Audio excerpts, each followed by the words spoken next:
Yeah, my name is Kabadyah Bissa, and my company name is Tim B the God Music LLC.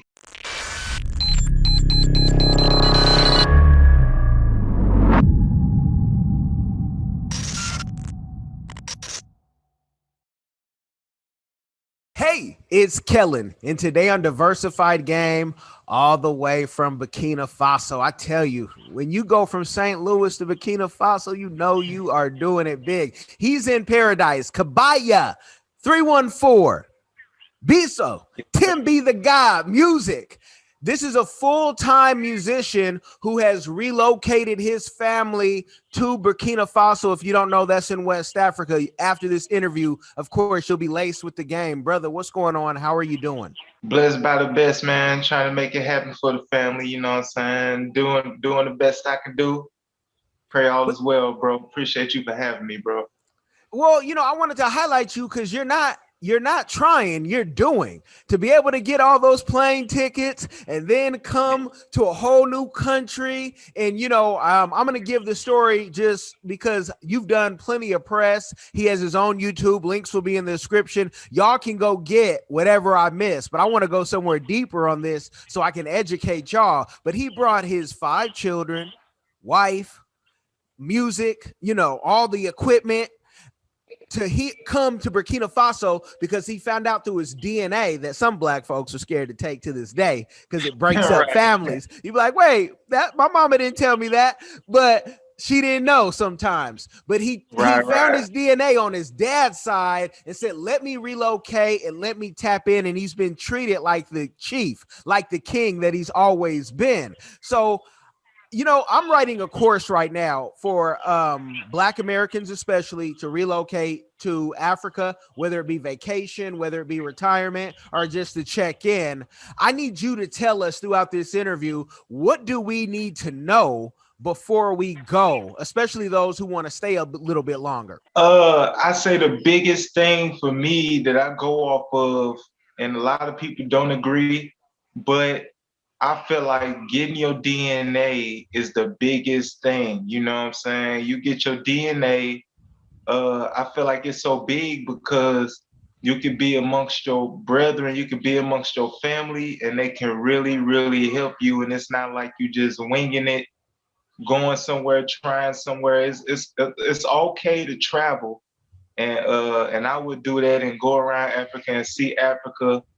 But when I learned where I'm from, that I came to my father's land, and I just been overwhelmingly blessed since I touched down, and I feel like that's the best way to go about it, man. Learn where you from, learn your roots, and go there and touch down first and touch bases with your people. And some people, it's like our locks that we have. They're scared to get into that root. They're scared to let that root even grow to find out who they really are compared to who they told they were in, the West. So Right. at what point did you start this journey? Because, once you're already there and people see you, whatever winning and success is, they say, well, of course you could do it. It was easy for you. You had a 10-year head start, so how tell us about that journey, on how long it took for you to tap in. Well, in 2017, me and my wife, we wanted to make that trip out here, and I didn't know nothing at that point, but I just wanted to come out here. Just some overcame me, you know what I'm saying? Just on the spiritual part, and plane tickets was outrageous, you know what I'm saying? And by the time the pandemic hit, we had been watching like the Bag Family and ES that's in Ghana. I had been watching a bunch of diasporans in Africa. So I was like, you know what? At that time we had a little break, and I was saying, you know what? I'm gonna go and take my DNA. I'm gonna go anyway, but I'm gonna take my DNA, and wherever it say that I'm from, that's where I'm going. So I did my DNA. It came back, and I was like, yeah, Burkina Faso. Okay, I didn't know nothing about Burkina Faso. I did a little research on it right then and there. But I was like, yeah, that's where I'm going. So that was my motivation at that point. And when you did your DNA, not that we want to give any commercials out, but would you recommend one company over another? Yes, I would. Shout out to African Ancestry because they give you not only where you from, but they give you your tribe. Now I go a little bit deeper, um, because it's like I got my tribe, but a lot of people don't understand that the tribes break down too into different villages and things like that. It's a bunch of I want to say like what we know as last names. You know what I'm saying? So, I got her, you can go here, you can go there, and the Bissa is everywhere they in.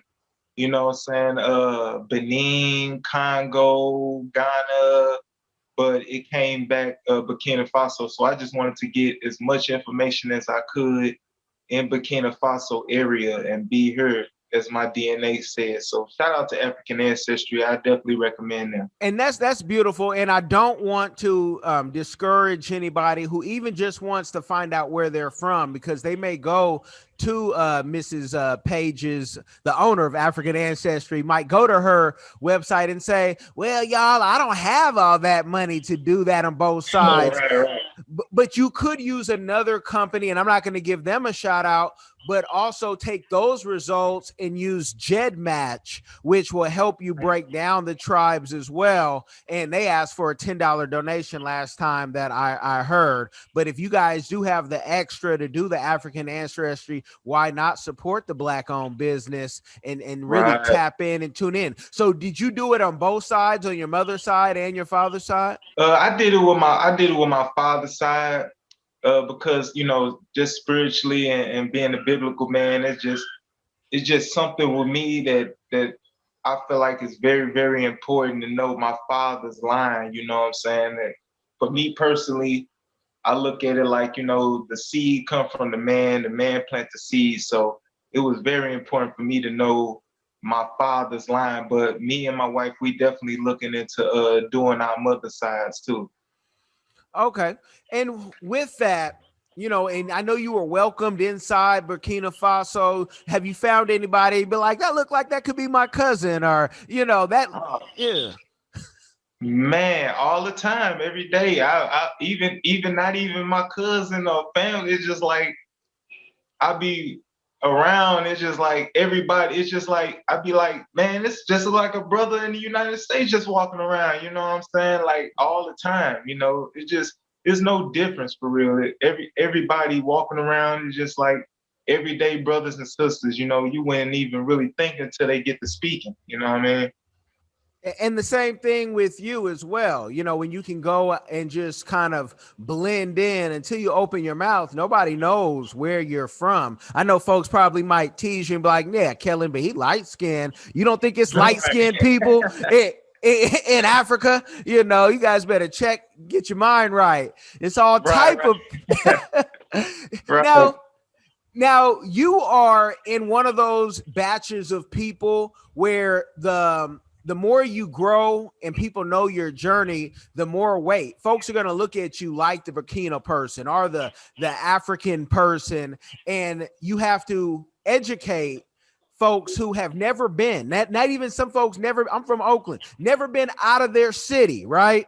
And they have to understand that Africa is made up of all kinds, not just Black folk. And that when you get there, it's not just going to be, all Black. And some of those Africans who are Indian or who are white, you might not be able to kick them out like you think you are, because that's where a lot of trolls like, man, I see a white person in Africa and they're mad. How are you learning to adapt with the American ignorance on Africa? Yeah, it's a little bit of I ain't gonna say it's a struggle, but coming out here, it's something you don't expect a little bit because we don't see. So, you think of Africa other than like the Chinese, we know the Chinese here, but I don't see no Chinese. I see like some Germans sometimes, and coming in, doing business and stuff like that. So it's very small though, so I think about it as far as, you trying to do business, you know what I mean? So our brothers and sisters looking at, they trying to get a leg up, they trying to do business and do what's best for their family, just like we would do. We work at a white man job in America, you know what I'm saying, to get a leg up. So that's how I look at it, you know what I mean? Okay. And it's for me, I have this thing where I tell Black Americans, especially wherever you coming from the West, when you come to Africa, only Jesus saves. So don't come like you're about to save Africa and change their whole politics. And were you already like your mind decolonized before you got there? Or did you have to say, you know what? I can't tell y'all nothing. I'm a visitor. I'm a guest, No. Before I got here, I was already pretty set in the mind. So once I got here, I knew I just had to take my time. My biggest thing is just to learn the culture, learn my people culture, and which is not nowhere different than what we do. It's just language, and it's small things, the way they grow up, the respect level, especially for the elders and the women and stuff like that, you know what I'm saying? So it's just small things I had to learn, but yeah, it wasn't too much of a big difference though. Okay, my audience knows, they've seen the journey, and I've talked about it. My wife is from Cameroon, so of course we have land and family home there. And I don't know if you were like me, because I haven't seen Burkina's traffic, but my first time in Cameroon, my father-in-law had to grab my hand like a little child because I'm seeing these cars, boom, boom, boom, and I'm like, hold on, I'm in the zebra walk, the crosswalk, thinking they're gonna stop, right? And I've been to Africa plenty of times before that, but I never been to West Africa, Cameroon, West Central Africa for the purist. Were you shocked about the traffic, or is it calm and chill in Burkina? Oh man, no, the traffic is crazy. And then like on top of that, the motorcycle life. So, it's like coming coming from St. Louis, you probably see one motorcycle every month. You know what I mean? So out here, it's like not only is the cars going, but then the motorcycles just going in between. So they like everywhere. It's like nowhere to go. I'm like, man, they need to tighten up on the street lights out here. But yeah, it's crazy with the motorcycle life, but I love it though. Okay, you guys, this is how real Africa is going to get. I'm a bet in his experience, and it's been less than a year than you've been in Africa, right? Right. I bet you have seen 2, if not 3 people on a motorcycle, and I bet you've seen somebody fall off. Oh yeah, just the other day, a woman got hit by a car. They kept on going. But yeah, I done seen a couple times, like I done seen the bro trying to be fancy in the street, do some tricks, fall off. I done seen a couple people get hit. I done seen somebody on a motorcycle run into the back of a car. Yeah, it get crazy sometimes. I remember my first trip, and it was a short one on that motorcycle. And I said, you know what? I'm a daredevil. I ride bulls, race Lamborghinis, whenever, just got to get that thrill, right? But that's a thrill where I'm cool. That one time just down the road, I'm straight, because that's something else. I know you bought a bike though, didn't you? Yeah, I got a bike. I be on the road doing my thing. That's the real, stunt man right there. Now you also got a car though too recently, I saw on your YouTube. Oh, well, I'm looking at some right now. I'm shopping around, just trying to, make sure that when I do get one, that everything is proper. But I've been looking at a bunch of cars, but I want to make sure I'm out here now. So the thing about Africa is it's hard to get certain parts. So I want to make sure when I get the car, everything is fine. I don't have nothing to worry about for at least a year or two. You know what I'm saying? So I've been real tight on just getting the car right away. But I could have been got one, but I just want to be be real extra sure, when I get one. See, the one thing I love about traveling, especially, in places where fast traffic is, I ain't got to drive. A driver. I'm on that, like, that trading places, Eddie Murphy, like, hey, where's the driver at? And it's Right, so right, it's so affordable, right? Like, just give me a right. driver. Cause I'm even in London, I'm not driving. I've tried. I almost wrecked my friend's car. I'm cool. Y'all drive. I've been driving since I'm 15. I'm straight. So you want that experience, I guess. But do you have if you don't have a car when your whole family needs to go, how easy is it to get a taxi? We just want to educate the people. Oh, that's no problem, man. Shout out to the Boat Foundation out here in Burkina Faso. Yeah, one text message, and then whenever time I say, they'll pull up with the car at the exact time, and they'll take care of me. And can you tell the people, because I tell the people, like, when we're in Cameroon, I'll speak of, because every country, Ethiopia is different, Kenya is different, South Africa is different. That's where I've been. But the price to me, especially, coming for a month or whatever at a time, I'm really not tripping, but it's very affordable in my budget. So do you find that, when you call the Bow Foundation, and big shout out to them, that you could do that every day and it's no problem? Oh yeah, no problem, no problem. It could get costly if depending on how long you need to ride. But if I'm gonna make a move, then I make that move. I don't really need a driver all day long. You know what I'm saying? So yeah, when I make my move with my family, I'm in and out, so it don't get costly at all. It's very, very affordable for me.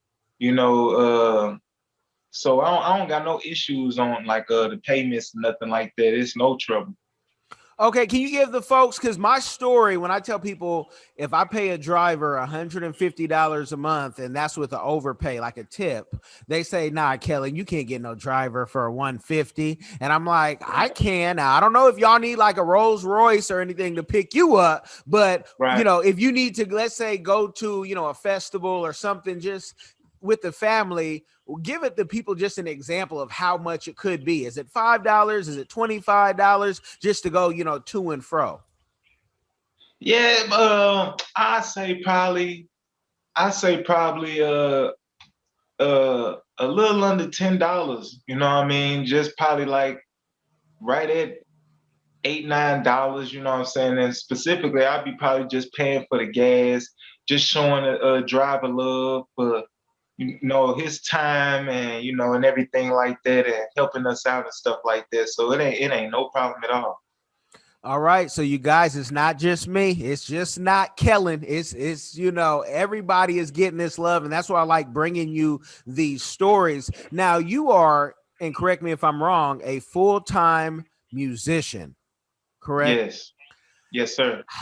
There's a lot of musicians who would love to be in your position and they don't have any kids.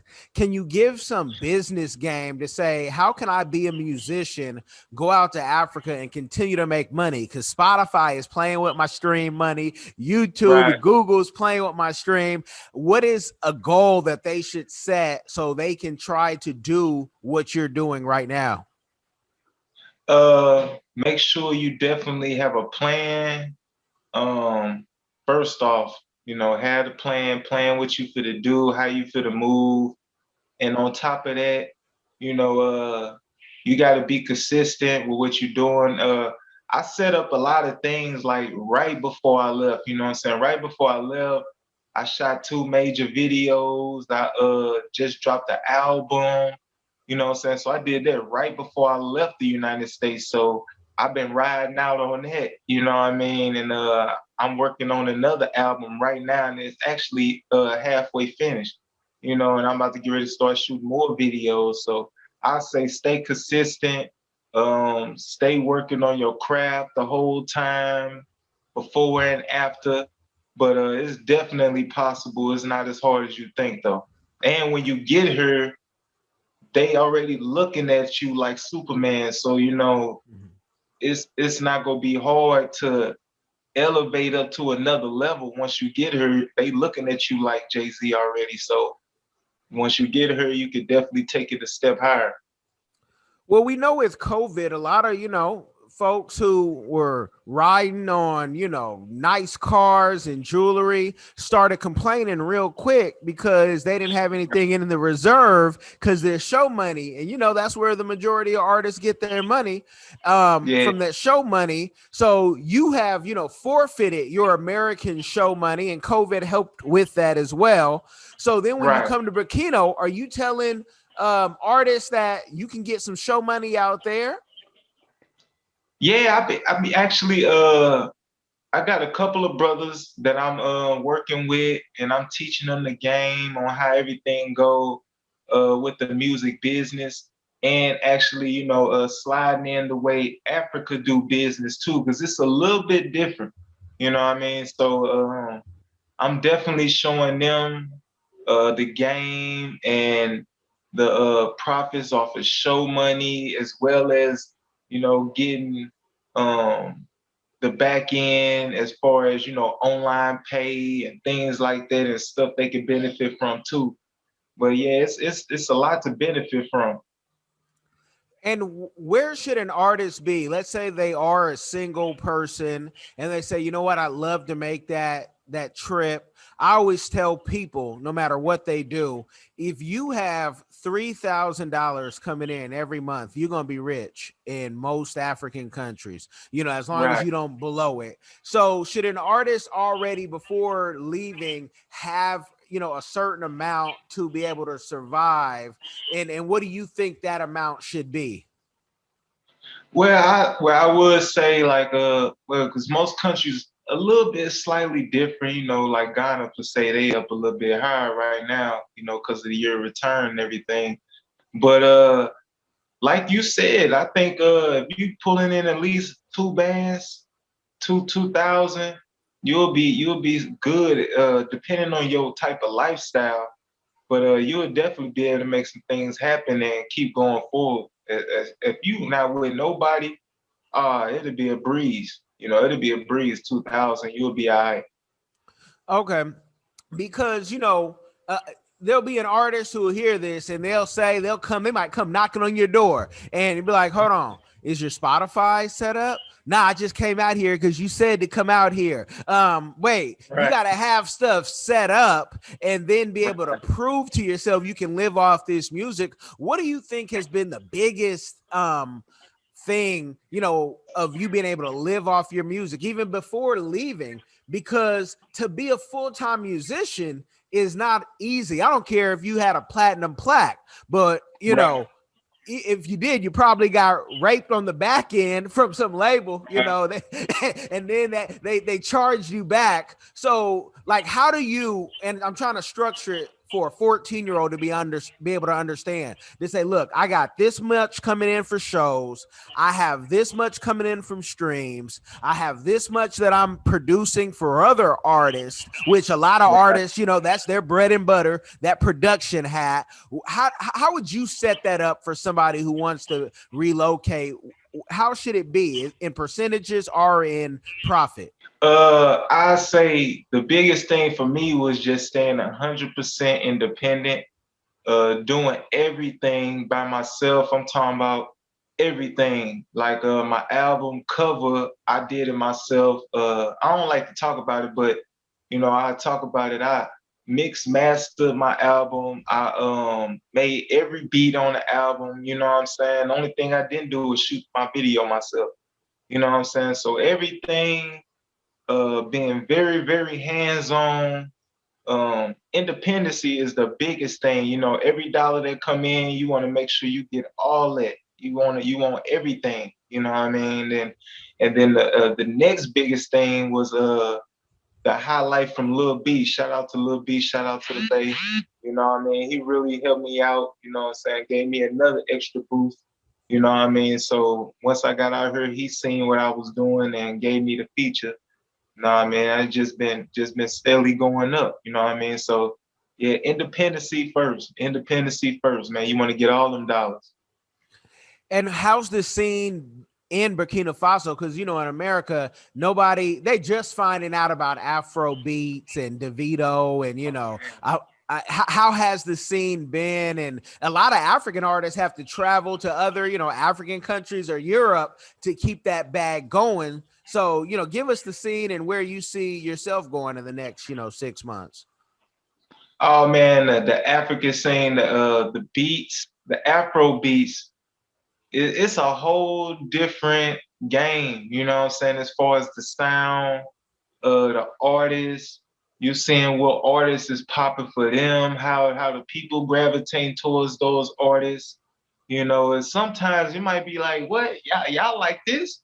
But it's like, it's just some stuff we not really used to as far as the sound. Like they love our sound, but they got their own thing going, you know what I mean? So if you can gravitate towards that, you know what I mean, you would definitely be able to be successful.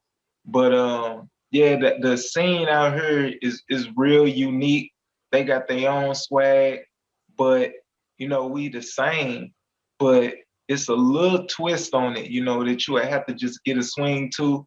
And I just been falling in love. I got on a new project, I got a lot of Afro beats, and I'm loving the sound, loving the wave, I'm loving how they do things. I'm definitely able to get with it. So I think that's the thing too, being able to listen, not critique everything, but being able to roll with it. You know what I mean? And his latest single, you guys check that out on YouTube, Spotify. I made it out, but I really am waiting for that next single where you start putting that French in it, where they're like, "Hey, comment allez-vous?" You're like, "Hey, my mom from the Lou," and you just flip it with your experience. So, how have you been with your French or any of the local dialect and languages? Well, I've started off learning a lot of Bissa. You know what I mean? So I got a lot of Bissa. The French, it came not too hard for me. I learned a lot in high school. It got kind of fuzzy because I wasn't paying no attention. I was a fool in high school. So, but when I got here, it was not that hard to get back in the swing of things. You know what I mean? And I pick up real quick. And but I got that definitely coming. The next one I got coming. That's gonna be the one that everybody go see. I got my bro Hendrix. He featured on the track. So we definitely got something big coming. And tell us, who were you in high school? Because we can hear the spiritual brother, take family man, your music, everybody will say conscious, but I mean, it's just deep and it's real. But who were you in high school? What was that family element? Was everything always just, mellow and cool? Or was it chaos? Because, in St. Louis, I lived in Ottawa, Kansas. And the first time I got to go to St. Louis, we tore it up, man. I said, huh? And my mother said, wait, what are you doing in East St. Louis? Because she had went to the school too. And I said, man, I'm just enjoying myself, right? But what type of, student, what type of person were you? Were you always, deep?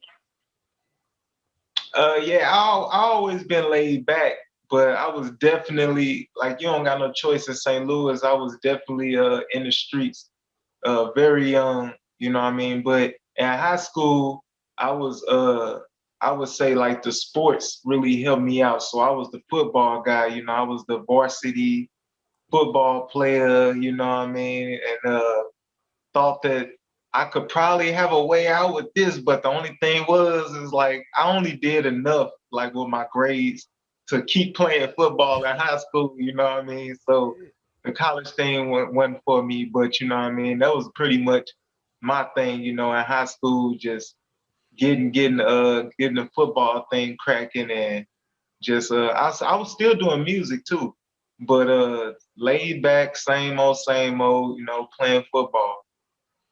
You know what? We share that experience, if not for a very fast 40. that 1.9 GPA, I would have not seen a college probably, and a mother who, you know, was kicking me because I'd get the waivers. You know, you're like, you can't play, but you can get a waiver, Right. and okay, because it was boring. I pulled my oldest out of school because I said they weren't teaching nothing then. They ain't teaching nothing now during these COVID times. We hired a teacher from Cameroon. If we're going to be virtual, let her get that African education, that French, that, you know, so when we go there, she'll be tapped in. And my youngest, she's next. But I definitely feel you on that. How is that African education for your children? I know they're still young, but how have they like impacted and embraced a new country? Oh, they loving it. Right now they still doing a homeschool thing, but they do. Um, I got a French teacher for my kids, so every weekend, Saturday and Sunday, they be real excited about it. They learning real quick. You know how they go with the kids; they catch on real fast. But yeah, every weekend they tie in. The French teacher come over for about 3 hours and teach them, and they have a good time. They love that. They really love it. So, folks, you can do it with the family. Do not run away. My wife always says, we've been married 13 years. I've known her almost 20. It's been, 18 years. She's like, why have you not learned French? Like, you can, you practice your Spanish, and, you were doing all your Spanish and Swahili. I said, I really don't like it, but I said, it's really your fault. Because the reason I could do Spanish and other languages, it was when I was single, and on that computer, you get real, hold on. Right, I'm trying to get, I'm trying to get to a goal right here. You didn't make me get to right, a right. goal. So, but yeah, so that's why. Now, have you hired a teacher for yourself, for those, or do you feel like you can just use your driver and they can translate for you when need be? No, I haven't hired a teacher for myself. It's like I be in the streets a lot, and I done picked up on a lot, like from when I was in the village too. You know what I mean? So, like it's really easy for me. It's a lot easier for me being in the streets, and it's a lot of love. You know what I mean? Like brothers and sisters there make sure that you got what you need, and I've been using the mobile translator when it really get tight. But everything been real smooth. I ain't had no problems for real as far as translation goes. So it's been real cool. Brothers and sisters, they help you out if you need that. And why was it so important when you first came to Africa to go to the village, and talk about what made you then say, let me, transfer over to the city? Uh oh man. The biggest thing was, you know, when I learned out that I was Bissa, I knew that Zabra was one of the biggest Bissa villages in Burkina Faso. I think it's another village, I forget the name of it, but I think they a little bigger than Zabra. But I just fell in love with Zabra before I even came to Burkina Faso. So when I came, uh, the Bow Foundation, once again, they showed me love, helped me out, gave me a couple of nights free, and I went straight to the village from there. And it was big for me just to, get soaked up in the culture, get soaked up in the language, learn and see everything that's going on, and tap in with my brothers and sisters, and tell them my side, and learn their side, and see the differences on, the lifestyle and how everything is going, you know what I mean? And then I transferred to the city just for business purposes. Out in Ouagadougou, you can really, um, all the big art, first off, all the artists, they out here in the Ouagadougou, you know what I mean? The big artists that's of Burkina Faso, they in the Ouagadougou. So all the cameramen, all the media and everything, so that's the reason why I came to Ouagadougou. It's a real big city, and it's easy for business. Could you have stayed and been happy in the village if not for business purposes? Oh yeah, because I could do everything myself. But I say the only problem I had in the village is in Zabra, they ain't got no ATM. They working on that right now. They working on that right now, but man, that killed me because I had to go for like an hour and a half drive, well, maybe an hour and a half to get to an ATM every time I needed to go and get some extra bread, you know what I mean? So that was the only thing. But I could have stayed in the village and kept doing my thing, but just to take it up a notch, definitely the city life. And your family was there with you the whole time in the village? Yeah, they be with me. They with me everywhere I go there. They with me every step of the way. And this is why this is an important interview to have, and to make sure that with my influence with influencers, and you guys know I'm gonna have him on some of my clients. I'm gonna say, man, this brother needs to be on here, because you're the type of person we need to make sure we highlight, spotlight, because we have some bad actors online and Yeah. from all over, but we'll have people who would have went to the village and said, now I need to have myself 3 or 4 wives like I did in the States, and didn't take Right. care of none of them, right? And have all Right. type of just stupid hustle for people who are hurting. And here you are with your children and your wife. Now, I'm sure in Burkina Faso, polygamy is legal, just like it is in Cameroon, as long as you agree to it.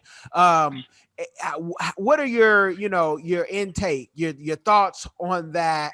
Because a lot of folks don't have control, and when they do get power, see, black folks can be colonizers too, and Right. and you can try to, oh well, we here now, baby, so now I'm gonna get myself another one and another one, and I might forget you. So give a warning to somebody who might be thinking like that, like, well, I could go to Africa and I could re-up and get a new version. What's your thoughts on the polygamy and how you've seen it in your short time work in Burkina Faso?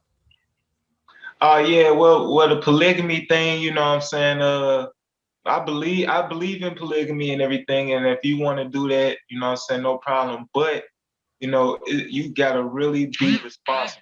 You know what I'm saying? You gotta really be responsible. Out here, you can't come out here and think you fit to pop a woman and keep it pushing. Unless that woman man is dead, you know what I'm saying? You taking care of that woman. And that's one thing too, like just seeing the sisters and seeing they hustle, they grind, it's more than just getting a woman and popping and what I'm saying, the respect for my sisters that I got coming out here and seeing them, you know what I mean? Like if you go take one of these women, you know what I'm saying, they come with responsibility, you know what I'm saying? They come with real love, and you're gonna have to really take care of you, and you definitely meet the family and all of that, you know what I mean? So responsibility. You're gonna have to be accountable for everything you do. You know what I mean? So I think that was the biggest thing, because there's a bunch of beautiful women running around Burkina Faso, but responsibility, and then staying focused too. You know what I mean? Me myself personally, I'm just so focused right now, so I got a backbone, and she doing her thing, I'm doing my thing. We just real focused, just moving forward. So if I ever take another woman to something, it'll be for, a higher purpose more than just getting my rocks off or being a macho man saying I got another woman now, you know what I mean? Well, and it's very dangerous, folks, for y'all to go start hot dicking everywhere around the world. And I know it's a hater, because I know him personally and a YouTuber, and he'll say, well, I go out and I can buy whatever woman I want in Africa. And you know what? Yeah. You ain't bought no woman. You bought something else. Right. Yeah, but you didn't buy no woman, and you Nah. really, again, colonized on somebody who felt like they didn't have anything else to give but their body. Who wants that? Who? Right, exactly. So man, you might have a book, my brother, on that. That might be for your book to write, to really like embrace, or a vlog series or a course to say, tap in. What are you really doing this? Because a lot of brothers are hurting. So they, I remember back in the day when I was hurting, and it's a check mark here, a check mark here. Okay, okay. Until you do everything, as well as go to the clinic and say, dang, this wasn't for nothing. Right. So Yeah. Yeah, so it's a beautiful thing that you have, you know, that mindset, and hopefully some folks can come for that spiritual guidance from you, someone who's doing it right. Because also online we got brothers who, you know, don't have any women giving a lot of advice, and I just don't get good game from people who've been, you know, caught up in Right. stuff, can't keep no team together at all, especially a woman. Like, hold on, women really ain't that difficult. You know, it's a complex nature to every woman, but it's Right. really not that difficult, and that you can't keep one and you 40 something years old or 50. I'm talking to somebody out there specifically. Right. You 50 and you want to come and give advice, and you ain't been married not even forever, 3 years, 6 years. So I just love that Right. you have your, you know, your stuff on tight. Now, with all the success that you have had and that you're gonna have in the future, because the best is yet to come, please believe that, folks. And what is a Appreciate it. community give back that you are doing or that you want to do in the future? Well, community give back. Well, I be everywhere I go in the streets, I show the little kids love. I show the women love who, single mothers and, families, orphanages. Shout out to the Bow Foundation again. Shout out to my sister Fatu. I time with her. I'm not the type of man that like to talk about, saying charity work or nothing like that. But all the time, constantly, I make sure I give back to my people. You know what I'm saying? I do that a lot.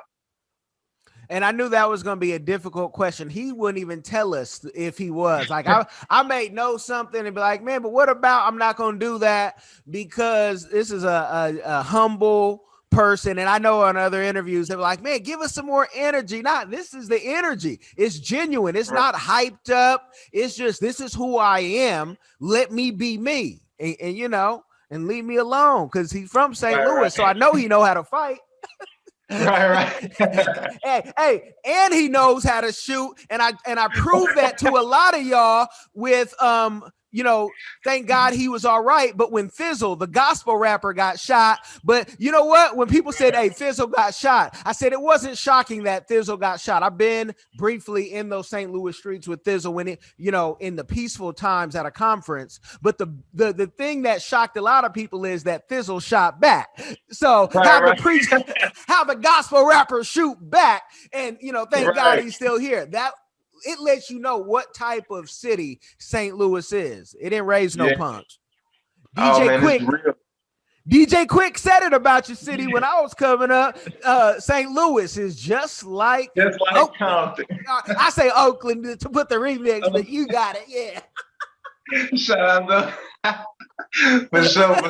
Real boy, it ain't no joke. It ain't no joke.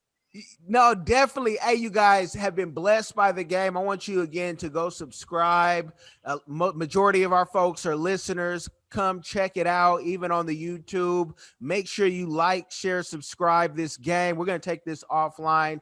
Thank you, brother, for coming on. I appreciate you, bro. Thank you for having me. God bless, bro, for sure.